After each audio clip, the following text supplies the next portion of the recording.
Good. You're welcome, ladies and gentlemen. My name is Kenneth Nana Amwaten from Abibimman Foundation. Today's press conference, we are coming to look at technology for Africa and also clean cook stove. So basically, that's what with the areas I want to look at. It's the small solutions that can change the world.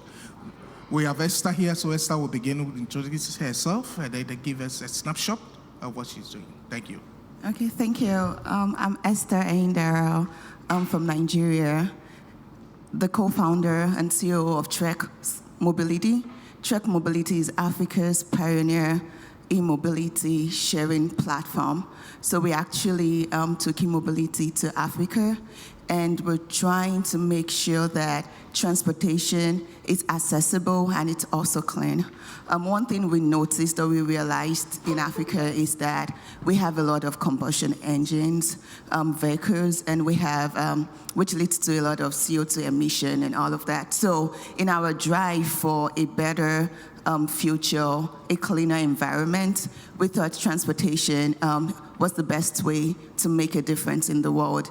And statistics have shown, right, that transportation and mobility is one of the greatest influencer of CO2 emissions, everywhere in the world. So we are actually transforming Africa's mobility by providing e-mobility solutions. So you see these e-mobility solutions in close communities, and by close communities, I mean estates, universities, parks, and we started with Nigeria, and currently we have over 50,000 rides, on our platform, and over thousands of people, young people, actually using our platform. So that has been transformational. It's something new because it wasn't in Africa before. It's also new, like electric scooters is something new also in the Western world, right? But imagine Africa having that and our African youth interacting with that real time. And that has also brought rise to their interest in climate mobility. So when we go to these universities, we're not just deploying electric mobility, we're not just deploying e-mobility, we're actually doing climate advocacy. So we bring the youth in the room, we talk to them, about e-mobility solutions and technology. So the amazing thing is we're actually redefining mobility in Africa, but we're doing this via technology and renewable energy. Our e-scooters uses renewable energy, and we're also looking at solar powered scooters along the road. This way we also interact with other youths in the room, and we also bring them on board to also interact with our technology and making the world a better place. Thank you. Thank you, Esther. We'll go to Dean Dunogat, Africa. Right, thank you. Good afternoon, everyone. So I think what's quite important is looking at how the new collective quantified goal, which needs to be of the right quantity and also of the right quality to unlock much more ambitious approach when it comes to how we want to understand the ambitious NDC contributions that are going to come out from the Global South. So essentially, we're not going to get the NDCs that we need as Africa if we don't get the right financing.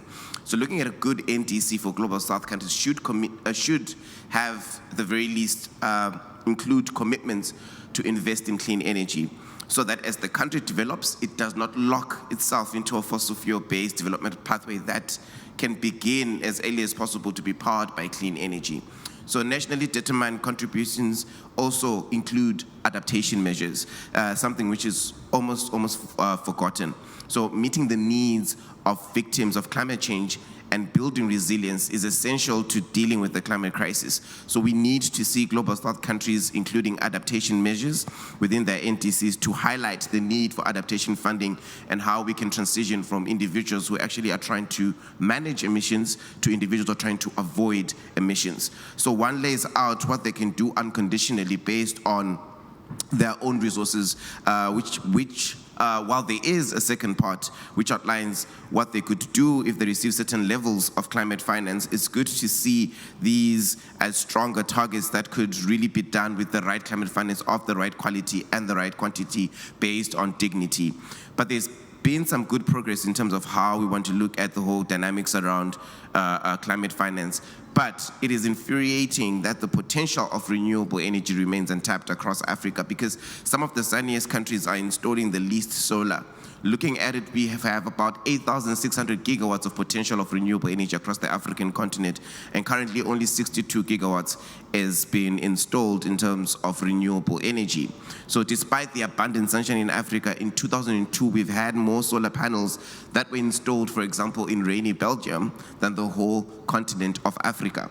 If we look at the analysis from the think tank Amber, that only 14% of the global solar capacity installed in 2023 was in markets with sunshine which was above the global average. So Japan, for example, has 40 times as many solar panels as Egypt, despite the fact that a solar panel in Egypt would produce 64% more electricity. This is because it's far more expensive for poorer countries to actually access finance for clean energy investment than rich countries. And many of the patents for renewable energy technology are held in the global north. So we need to address the cost of borrowing and also see a restructuring of the global financial architecture to make borrowing much cheaper for global south countries. So we need to see a more tech transfer as well from the rich to poor countries, and we need to see, again, a much more ambitious NCQG that can complement this ambitious approach. Thanks. Thank you, Dan. We go to Fabio. I want to look at the technology of cooking. In Africa, cooking brings people, families together. So Fabio.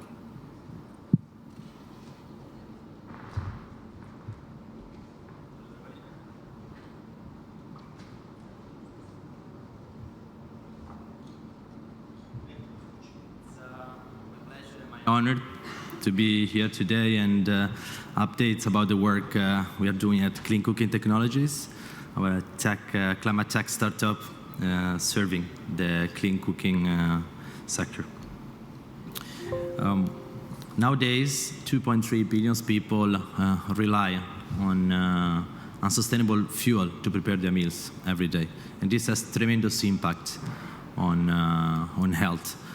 The smoke, breathing smoke in the households level is the third cause of death worldwide per year. All that CO2 combined together is equals to the same CO2 emissions of the aviation industry. I spent the last 10 years of my life tackling these challenges and put a team together, and we opened a company to do that. It's called Clean Cooking Technologies, where we bring to the table more 20 years experience in the energy sector, working with the major energy and organization of the world. And to my team have 3 B2B startup exit experience. We develop a solution that will change how millions of people are cooking. It's an IoT induction stove, because we believe in transparency, accuracy, and efficiency. Hence, the flexibility given by induction is the combined with the efficiency could give the solution that the global south is needed. Each single stove is geolocalized, IoT enabled, and blockchain ledgered. And this will help us to bring the transparency that the market, the carbon market, is needing to ensure that we are walking the talks in reducing our emission and measuring it in a very precise way. Each single stakeholder has access to the platform where you can see in real time, 24/7, all the data coming from each single stove. So once again, we put technology at service of people. And you can monitor in real time the key parameters such as the number of stoves installed, the energy consumed, and again, CO2 avoided. We're compliant with several standards, the most famous one, the gold standard in Vera, and we will reach 9 countries in Global South by the end of next month. We like to partner with local and international recognized NGOs that are working in the field since decades, and with local entrepreneurs to produce locally the stove to be closer to the beneficiary. When we partner with local NGOs, they do the behavior campaign and the deployment on the stove and the maintenance and the follow-up that is very important to guarantee retention rate high. A clean cooking project with this technology impact positively 10 SDGs, And on average, we are calculating a saving about 5 tons of CO2 per year. And these tons will be sold in the voluntary carbon credit market that is growing dramatically in the last few years. It was estimated to be 330 billion in 2022, and it's growing more than 20% every year, and we're going to reach 1.6 trillion in 2028. We are able to abate a ton of CO2 for less than $4. That is tremendously cheaper compared to any other way. Now, regarding this year, we launched a COP29 last year in Dubai, our first commercial grade stove, and this year we have generated impact for more than 6,000, or about 6,000 people, and have combined savings for about 30,000 tons and generate carbon credit worth about more than $500,000. We are expecting to deploy 11,000 stoves next year, 50,000 2026, and reach 500,000 in 3 years from now. Thank you very much. Thank you, Fabio. I've used a stove in Ghana. We have deployed, given to a lot of people, the community. We have done a survey, and the testimony that people are saying that cooking should not kill. Esther, I want to come back to you. Can you give us your final statement, what you think, what you are doing, the impact in Africa? Thank you. Yeah, thank you. I believe technology is really important in driving the climate change story. And I believe that we need a lot of investment in Africa and the Global South to actually make this happen. From personal experience, driving Africa's leading e-mobility platform, I would say financing has been one of the challenges that we're facing.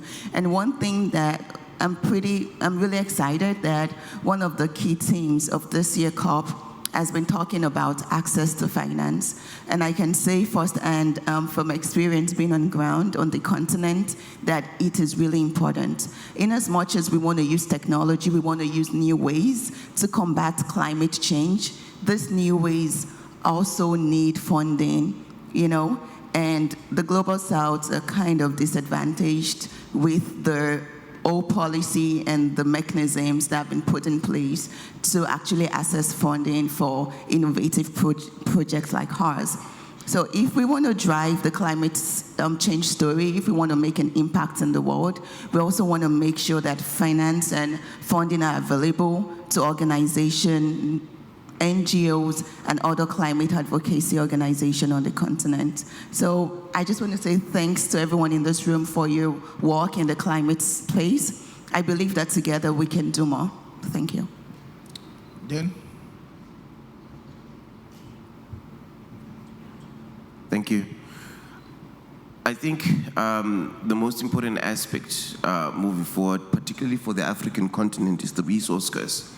Given the examples that we've already seen in South Africa, in Mozambique, in Nigeria, in Senegal, fossil fuels haven't really unlocked the developmental pathways that have been essentially promised.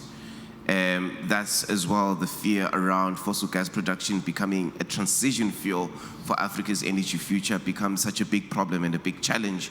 Essentially looking from an economics perspective around investing in infrastructure that will in the next 10 to 20 years be not useful, right? Because the rest of the world has essentially transitioned into this new energy system.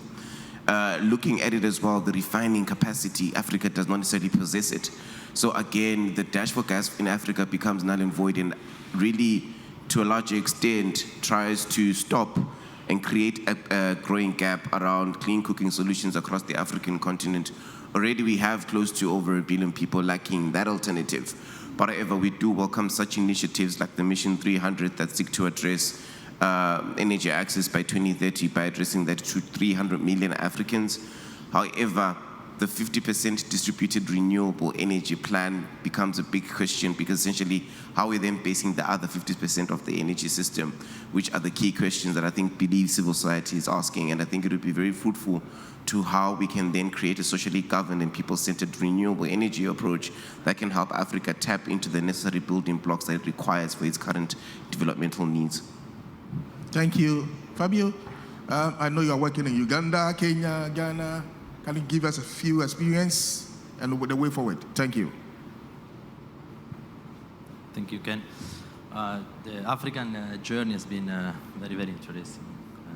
I've been there since the last 10 years, and we have seen picking up the technology. I just came back from West Africa, and I heard a comment that was like, it is cool to cook with induction. It was kind of become fashioning, and this was very inspiring from a sense, because it's what I think the continent is needed to preserve the nature and reduce damage on health of the most, unfortunately, females that prepare food and to the nature.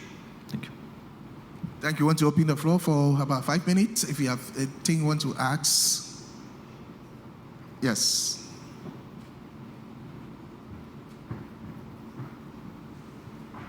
Good day, panelists, Dean, Fabio, and Esther. Yeah. So now my question is, speaking about the technologies, my name is Andy Limlambo from Grassroots for Climate Action in South Africa.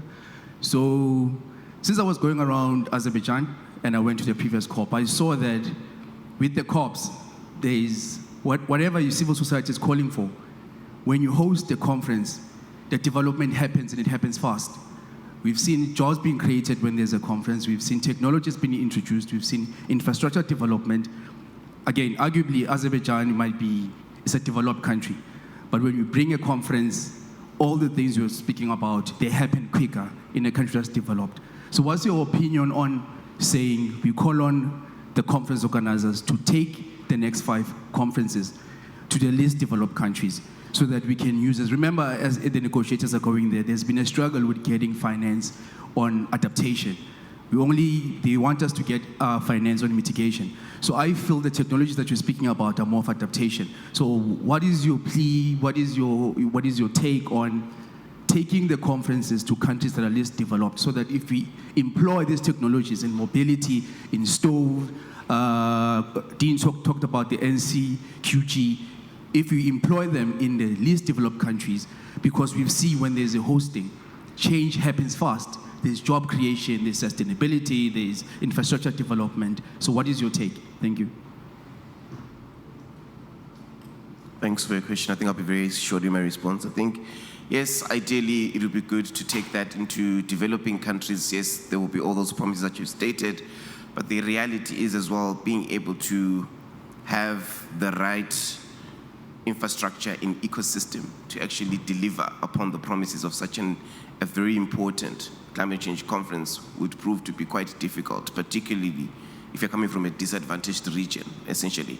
Yes, the idea is around empowerment, but then probably the conversations that you need to be having is how can we create an ecosystem that would then lead to such a scenario, but not necessarily then just saying, hey, the next time we're going to do this, we have to do it in a least developed country, because there are so many other factors that we need to include. Do they have capacity? Are there enough hotels? How's the transport system looking? I mean, already if you're looking at 10 kilometers of road that needs to be redone, for example, in a country like Zimbabwe, it's $1.2 billion. It's a big chunk, right? So we can't necessarily like do a deep dive and say, yes, this is exactly what we need to do. Probably by providing a 10 to 20 year plan, then sure, I think that would be something quite useful. Yeah, thanks for that question. I was having a conversation with some people yesterday. Just like you rightly said, I feel like some countries might not have the necessary infrastructure to support such a global event like this, but it's something we can consider. Probably we can start with regional events rather than world events, and if that can propel countries or maybe Africa or least developed countries to get to work and like implement the solutions we're talking about. But having a long-term plan would definitely help. And I understand with the UNFCCC system, there's also a system in place, and there are like criteria that states or countries need to have before they can host this kind of event. Security is one of it, and resources is also part of it. So it's a good thinking, but I feel like having a long-term plan is a way to go. Okay, so Fabio will give us his last word. Thank you, Ken. No, I would like to make a call for the African entrepreneurs because we believe in partnership and collaboration. And what's our vision is to create a real bridge between the north and the south of the world where we can share values. Everybody has to share what we have. We have technology, we can do it together in Africa. And we would like to open companies in each country that needs this technology, means like all the Saharan Africa. So reach us out and we can definitely find a way how to collaborate together and open production facilities to create local jobs and pay local taxes and be close to the beneficiaries. Let's do it together. Thank you. Dean, your last word, your final statement. Thank you very much. I think for me, closing statements would be gas is not a transition fuel, and I hope we'll come up with much more useful terms and something that can complement the call for a much more renewable energy system for Africa's development. Thank you. What about Esther?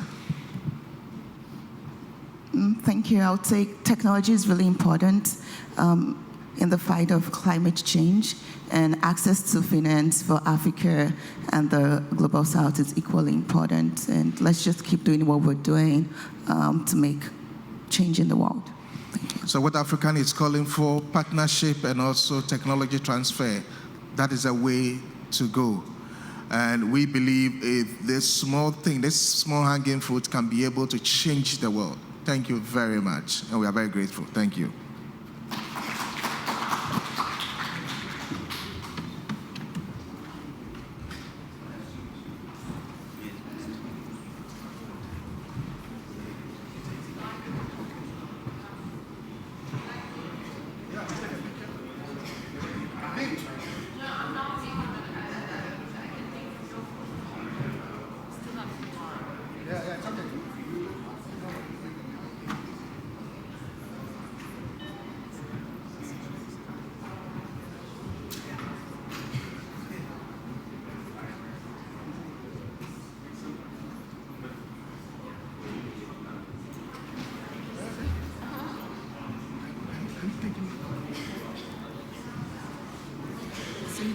Can you take me one here, please? You with your phone here?